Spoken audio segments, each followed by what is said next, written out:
speak a word of the private affairs of the inside world. She puckered up her lips with a crimson kiss and thought of the life she led. The man's world floating by her head, but mostly she heard what her mother said. You never meant no harm, you never meant no good, you just did what nature served.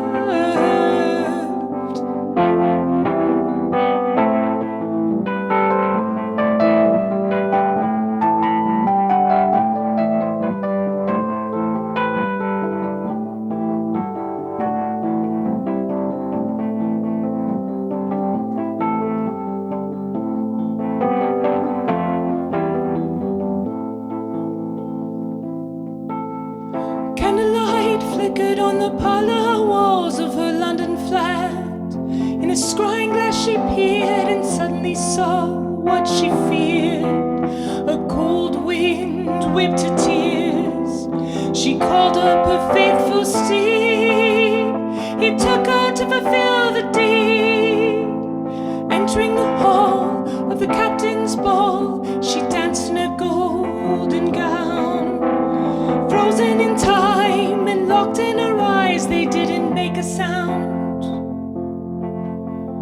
Reaching out his hand, he pulled her into a twirl. Together we can rule the world. In her bag was a ruby and a dagger.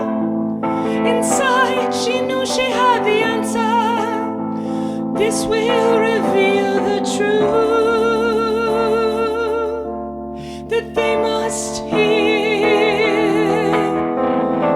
And never did he speak a word of the private affairs of the inside world. He puckered up his lips with his dying breath and thought of the life he led. The woman's world floating by his head, but mostly he heard what their mother said. You never meant no harm, you never meant no good, you just did what nature served. You never meant no harm, you never meant no good, you just did what nature served.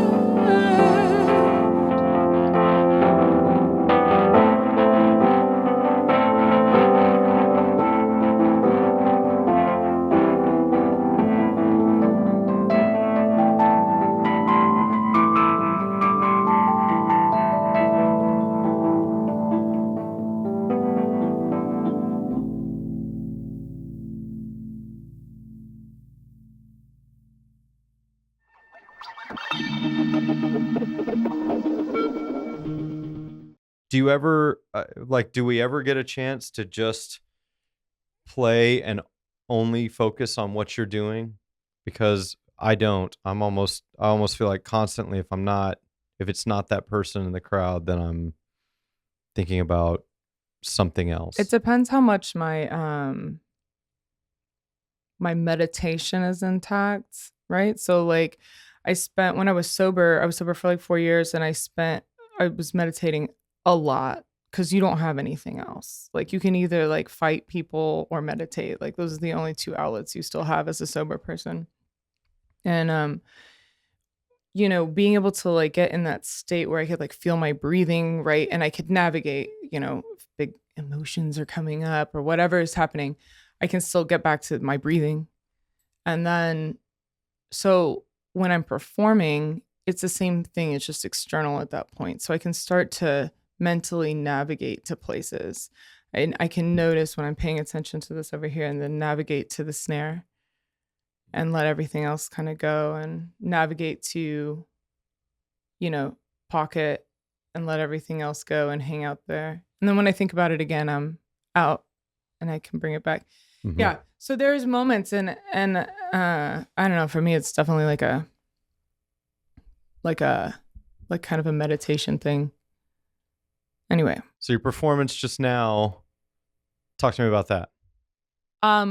So I wrote that song a long time ago, and it's particularly interesting.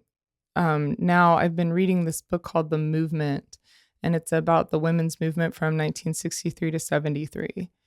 And it takes excerpts from all these different people who were involved in this movement and just, a paragraph of them talking. And there's thousands of these in the book. And so it's set up by, different things going on. Like whether it's medical, it's wild how just things like not being able to have a bank account, not being able to get, land, not being able to get a line of credit. I just got approved from a line of credit the other day that no one should have ever given me, but I was able to do it, You're right. Yeah, it's Yeah. my right. Yeah. Oh, but 1963, that wasn't a thing. And, if your spouse died and your father died, like that was just like you were kind of on the outs. It talks about that. It talks about, obviously, medical things, it's like people like, women really just didn't know about, like their own anatomy. Mhm. It wasn't a thing. I mean, it might not have been a thing for other people, but it was definitely not a thing for women. All doctors are male for the most part. Women are kind of stuck to these jobs that are, either domestic or, secretaries, things. So that, flight attendants Service. couldn't be married or have children. They would fire them. So like the Equal Rights Amendment, after the Civil Rights Act passed, where you couldn't discriminate based on gender, Mhm. they come in and they're like, well, this is tradition to let go of flight attendants after they get married. They're supposed to be single. And so, the Equal Rights Act, works to pass this, and there's these huge women's movements happening. And I've taken this all for granted, for sure. I think we all have. Mhm. We really don't know, and we think like, oh,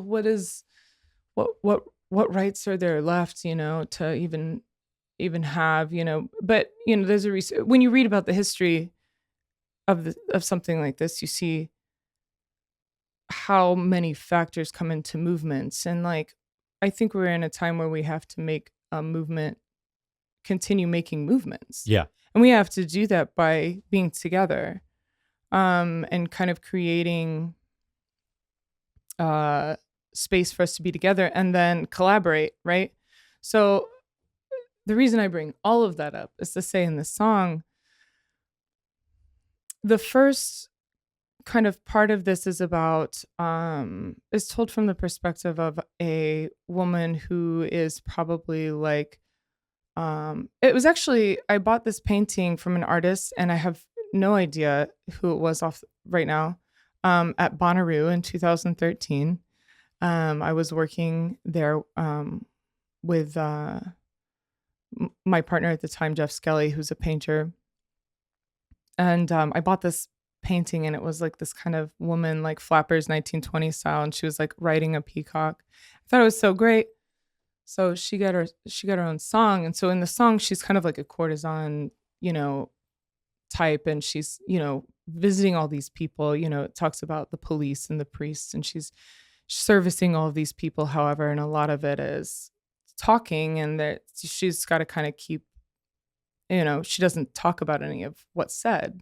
It all kind of stays behind the curtain. Yeah. And I obviously find that very relatable because, people's behavior on the outside is different than their behavior when you're in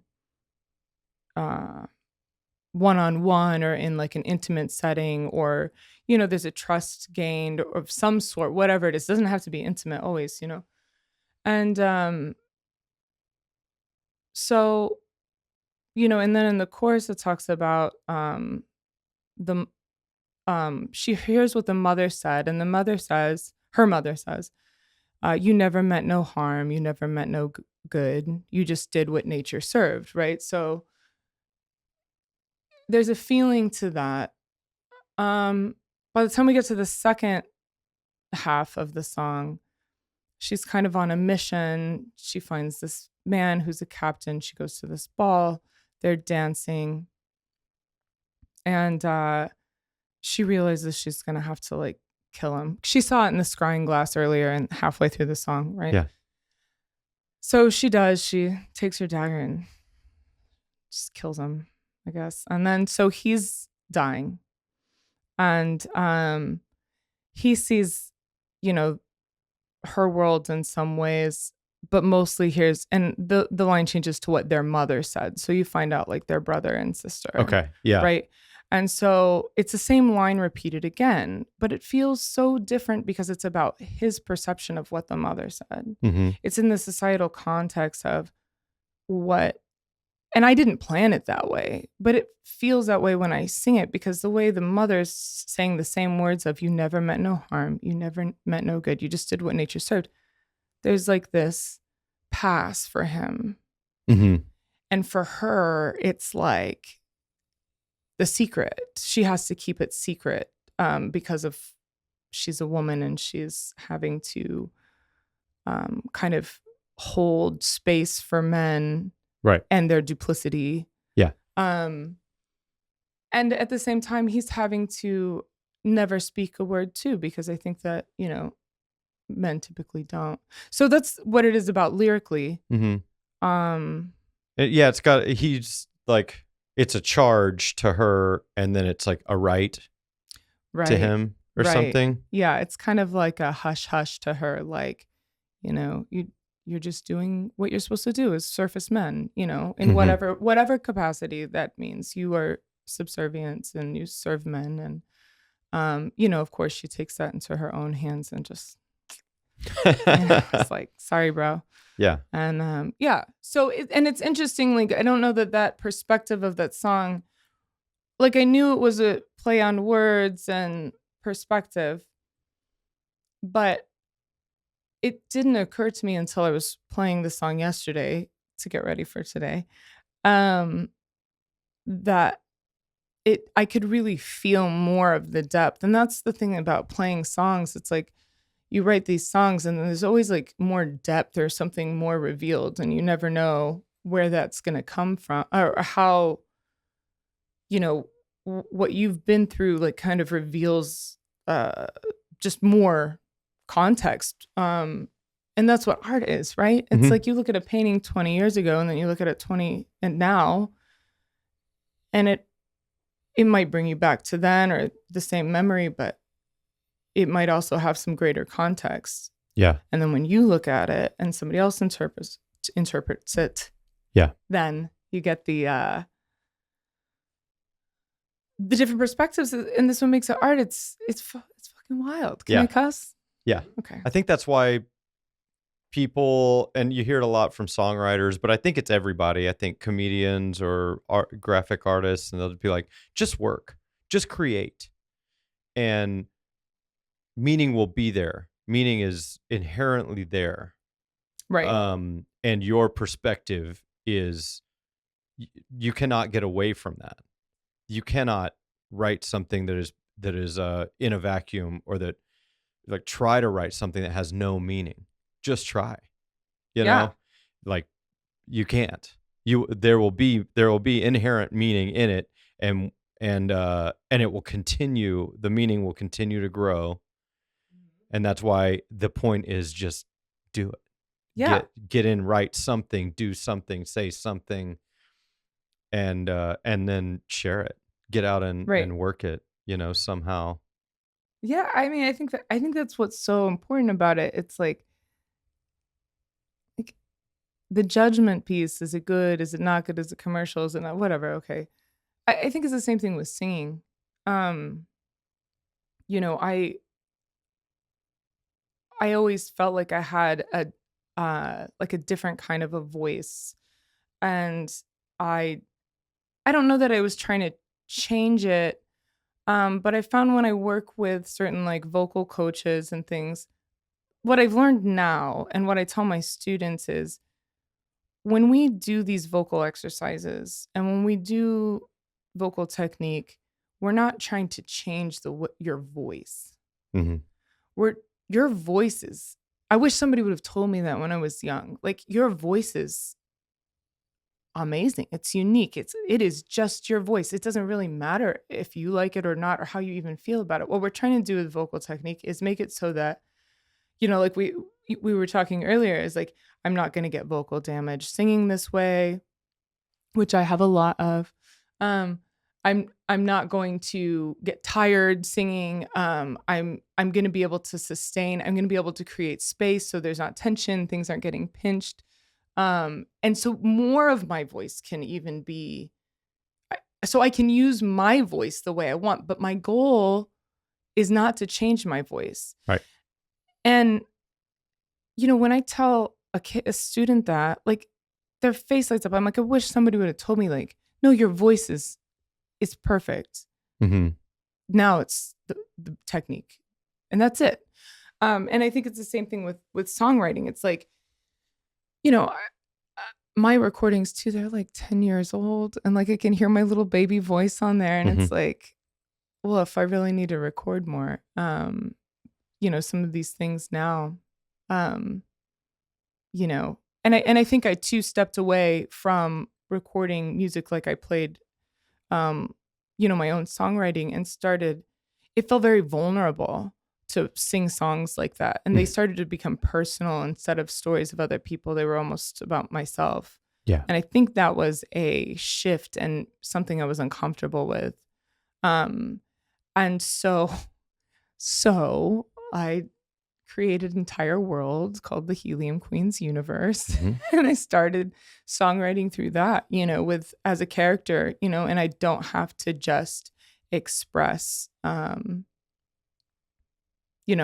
go to a performance and play these super vulnerable songs for people. Yeah. And that shit's rough. So when you are a character, it is a little easier to, but you can get away with more as a character. And do you feel like you can feel free to say things that you wouldn't feel comfortable saying as yourself? I don't know. Do you feel like you put on a character when you're singing or songwriting or in different bands? I try not to. Mm-hmm. I've tried in so many ways, changing up the equipment, or obviously I think there's a little bit of like a dress up thing to most things, but I'm trying to, everything I do is because I want to do it. I want to make music I like with people I like. And that's sort of where the center of everything I do comes from. And so, but there is some dress up to it. But I don't ever really feel like I'm acting.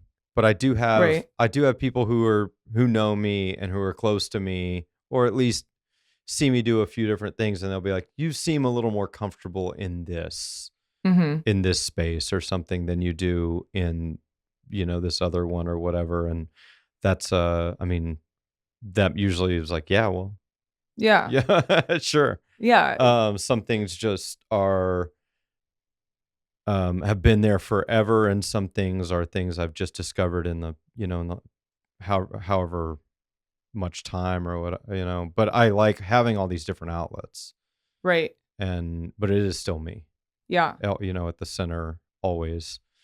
Do you get annoyed when do you find it annoying when people are like, how many bands are you in?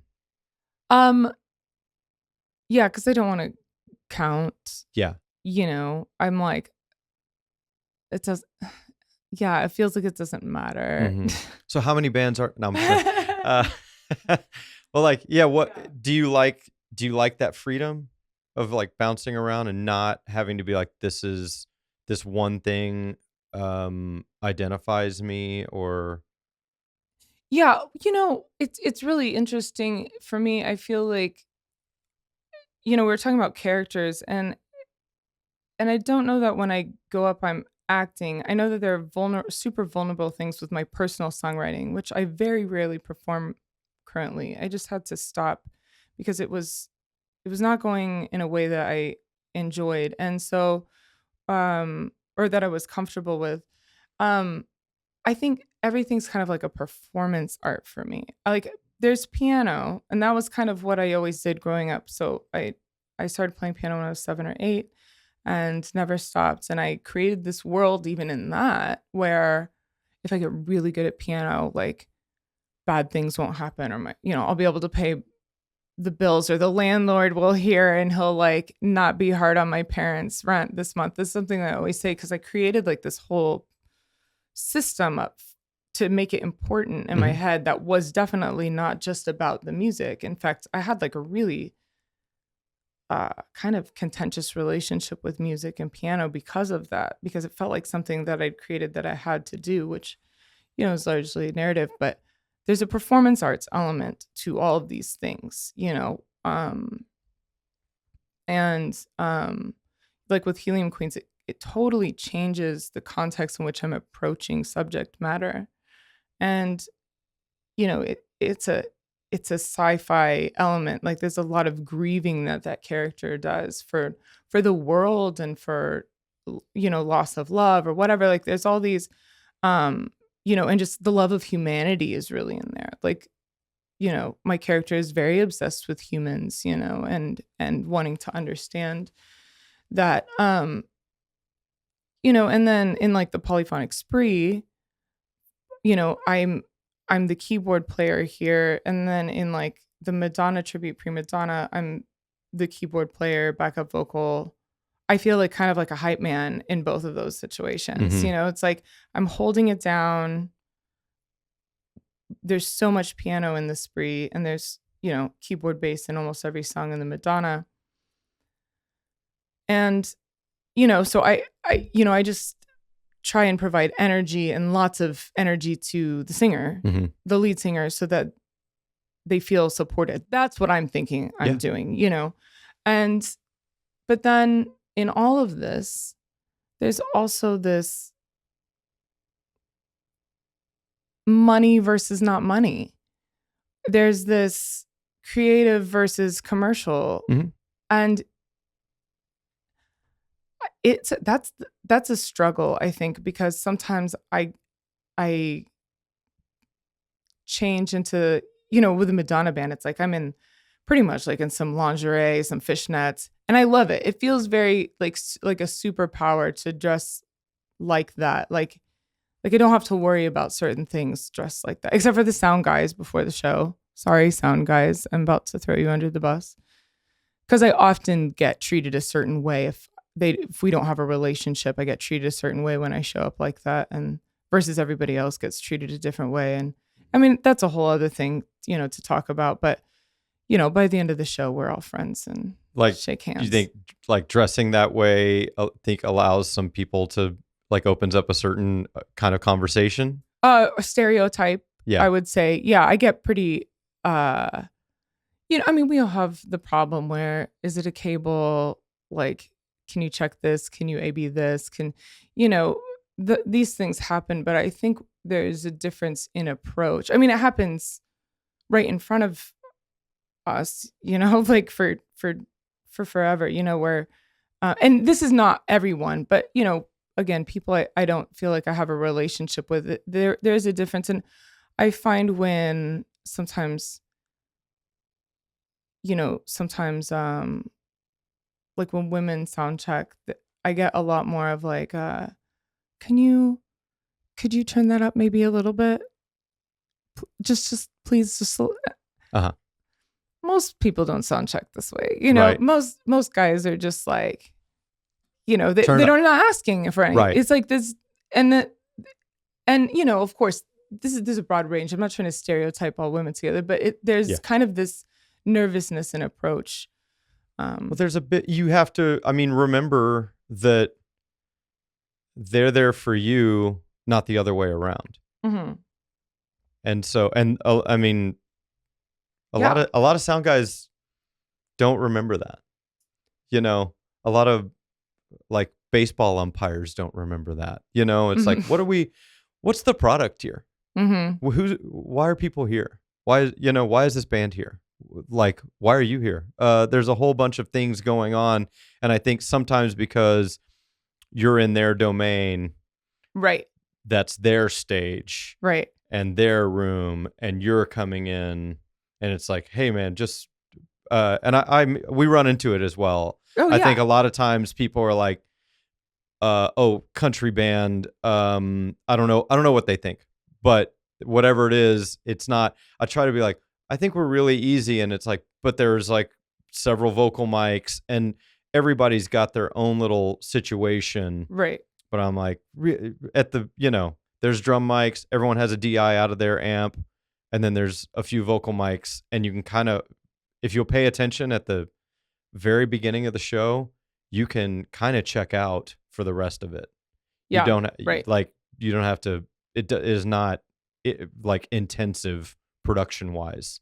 Yeah. But if you treat us like a bunch of hillbillies, then you might get some of that back, Yeah, and I think that is the thing across the board. And I want to be clear. I'm not sitting here saying like, oh, this only happens.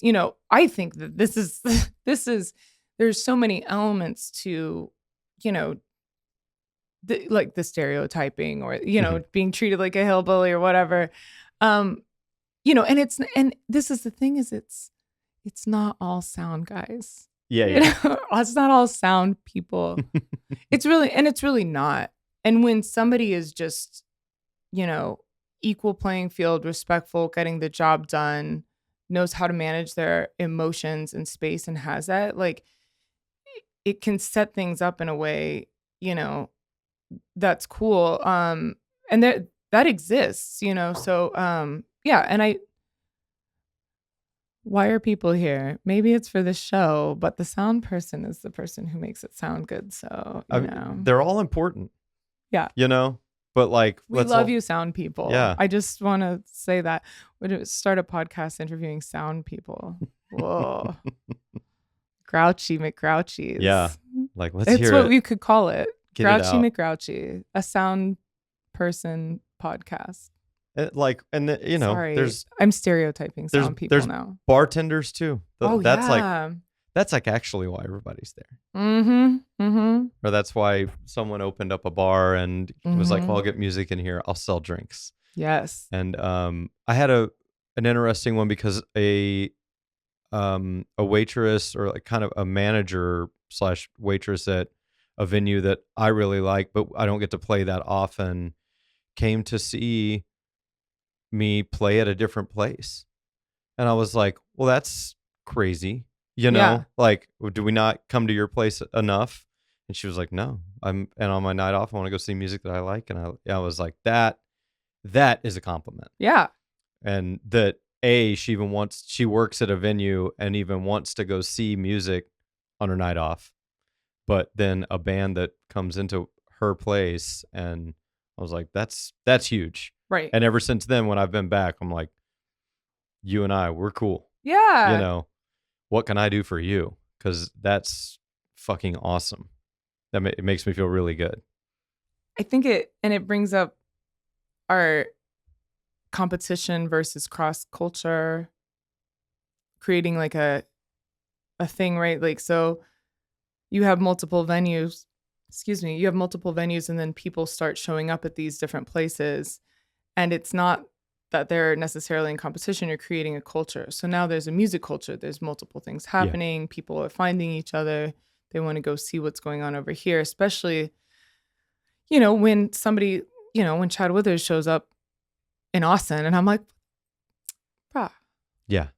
My heart, you know? But yeah, and I think we could use more of that. Well, I don't know, maybe Dallas and Denton and Fort Worth are kind of insular, small scenes. And so there is still, I think, a lot of that gets to happen. Maybe it's like that everywhere. I don't know. Do you find people that are just fans of you that will come see you in any of your many things, and they're mainly there for you?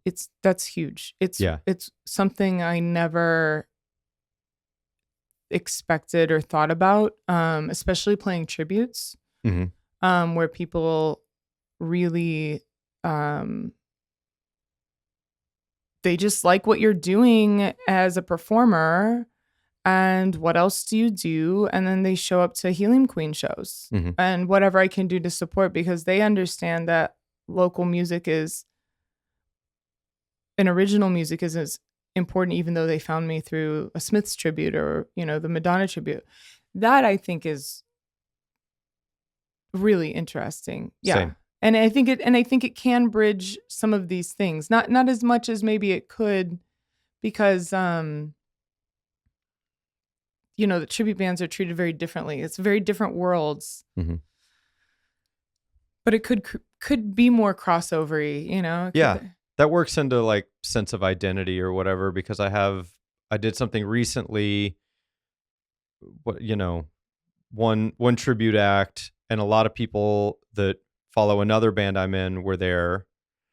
And then some of the people were like, "Oh, I like dancing to this," and I was like, "Well, do you do country dancing?"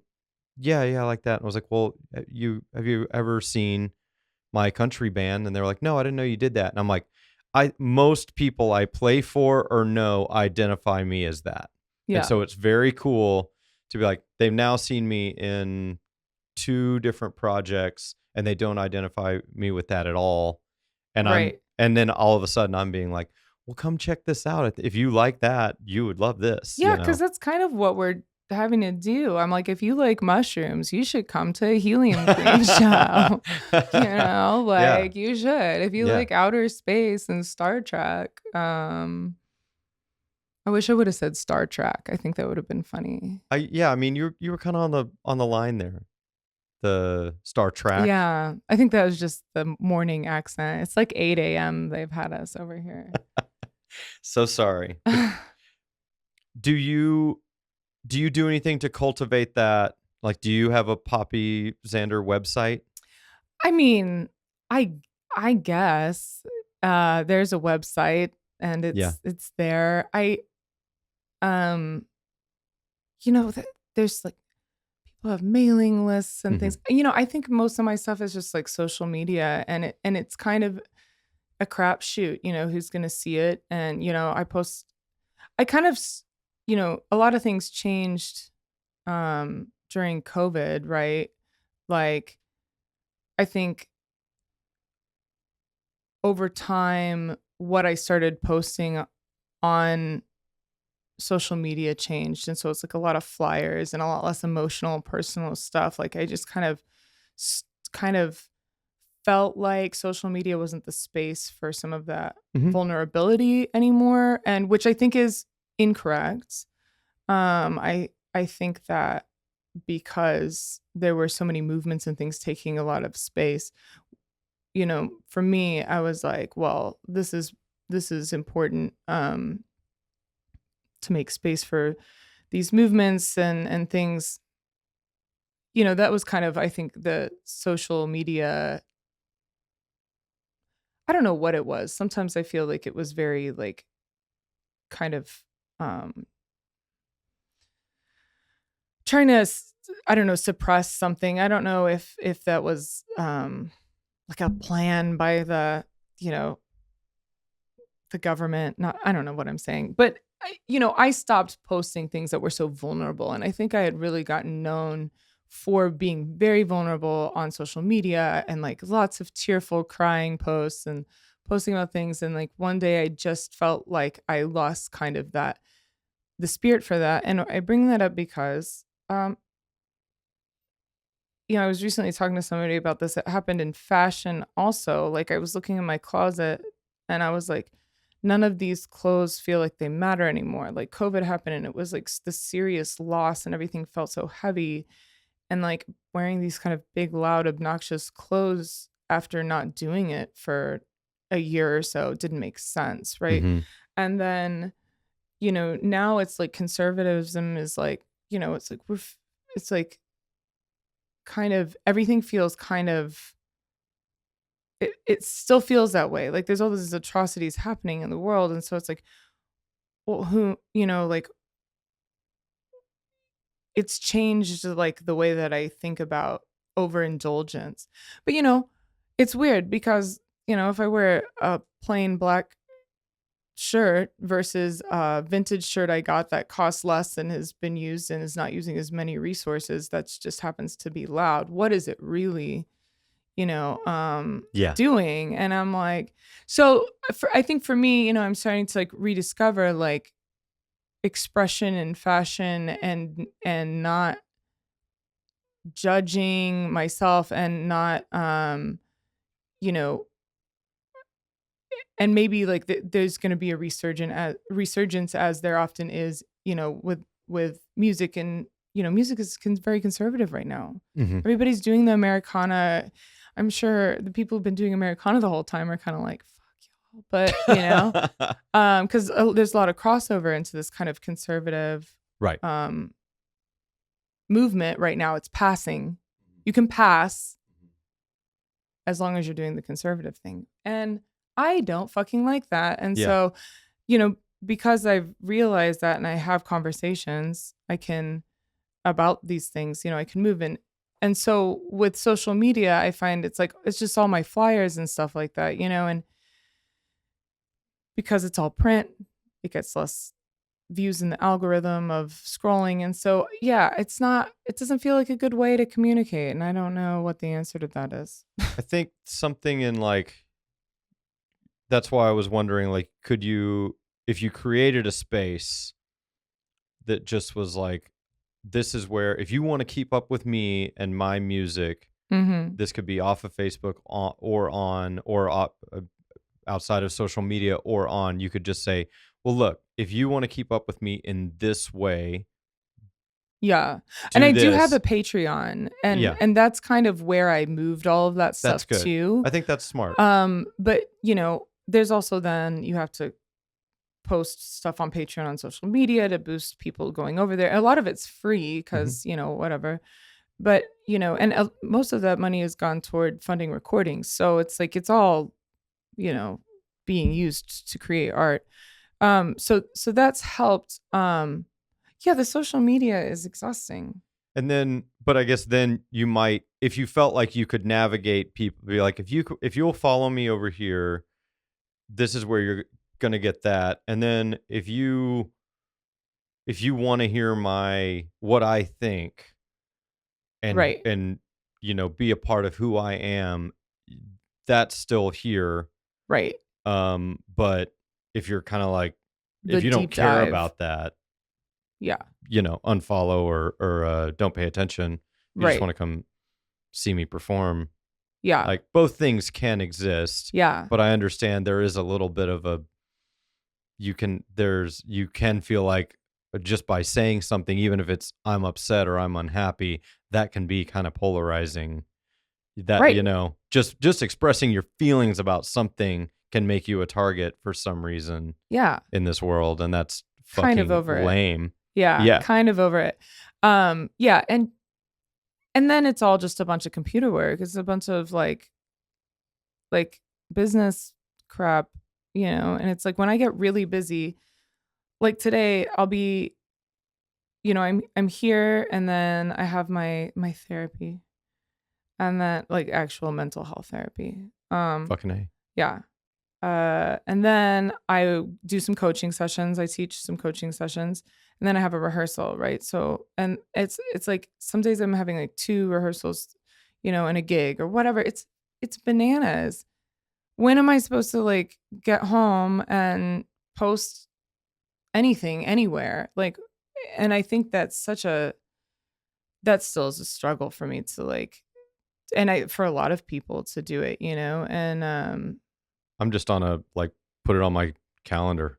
That's one other thing I got to do, and it sucks because that's some lame shit to put on your calendar. Yeah. Gross. It is. It is. But you're like, well, that's just another thing something about, I did this, I had a long day yesterday, a long day today, something about looking at all that stuff on your schedule and then being like, maybe at the end of the day or in the middle, you're like, okay, I'm halfway done. Or, for me, there's a little bit of accomplishment there rather than I can look down at the end of the day and where it looks like I had nothing planned, but I busted my ass all day. And someone would be like, well, what'd you do? And I don't I'm have days off. Very rarely. What did I do? But yeah, I don't feel like I have days I off bought either. these large sticky notes off Amazon. Evil corporate Amazon. I bought these large sticky notes. And I've been kind of in this weird space of trying to wrap my brain around so many different projects. You know, Helium Queens is doing this planetarium show, and we're like really working with the scientists at UTA to really create this like full story and this musical accompaniment. It's going to be going all these different places in the universe that correspond with the story. It's just bananas. And to do that, we're also like working on recording an album, finishing recording this album.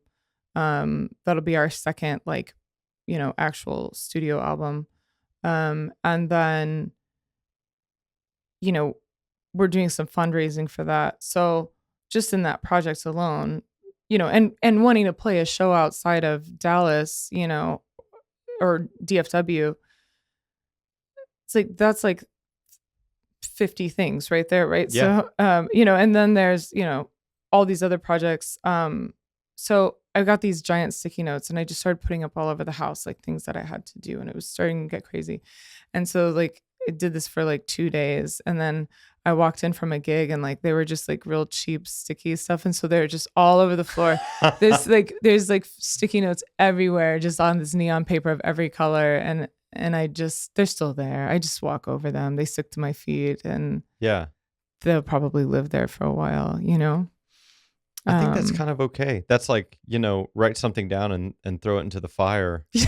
You know, like that's cool. Just throw it on the floor. Or I didn't throw it anywhere. It just I know, fell by the wayside, you know, just plates are going to fall if you're spinning too many and you just got to accept it. Yeah. You'll put energy in the places where you need it. But again, I mean, I think it's good to write those things down and make a plan. Yeah. And it's good to abandon the plan too. I think one of the things that I have been thinking about a lot lately too is like the musical infrastructure of Dallas, and like why so many people have to leave to pursue careers. That's a whole conversation. You know, and I'm making a living here almost completely as a full-time musician. I have like 6 or 7 students I coach, and that's it. Everything else is music, and performance art, and you know, things, puppet videos. And you know, yeah, I think you know, Dallas could really start to use some kind of those key elements that like pull things together that I feel like LA has and New York has, you know, with, you know, booking agents and more recording studios and just creating more industry here, the infrastructure for the industry that's here, so that not so many people are having to leave to go kind of pursue those careers, and everybody going to Nashville and, you know, LA, New York, you know, and it's a really good idea. I just would love to have a booking agent. Do you want to? I mean, I don't want to do that. You don't want to do it? I just want to, no. Okay. That's why I need a booking agent. But you had the idea. To have more booking agents? No, but like to create from some infrastructure. Yeah, I mean, it just needs to happen. I think it's one of those untapped, like we have the product here, but we need the people who organize that and who they're all competing with each other. And they all think the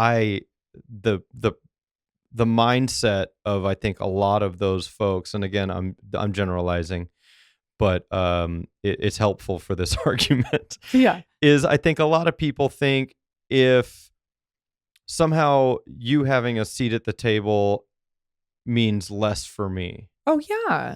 And I don't think it does. No. I think there's so much here that there is plenty of work for everyone. And I think I see people, you know, I went and saw you with Straight Tequila Night. I think there are people who would say that my band is in competition with them.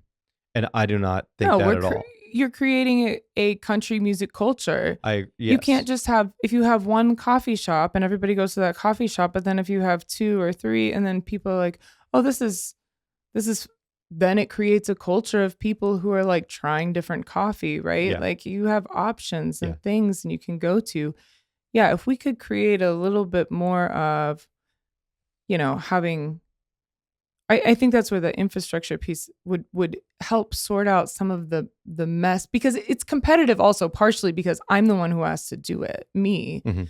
And so like I'm spending my time doing that. So, so it feels like I'm always like behind the 8 ball on everything because it's the last thing I want to do. Mhm. Where if there was more people kind of untangling these webs and networking and making it easier and making money off of it, We pay making 'em. money at original art too would be something. Having a venue that didn't rely on alcohol sales and Well, I think this might be where creating the industry of Poppy could help you. Poppy's Playhouse. Yeah, whatever you want to call it. It's like but it's because I think when Stay tuned for Poppy's Playhouse.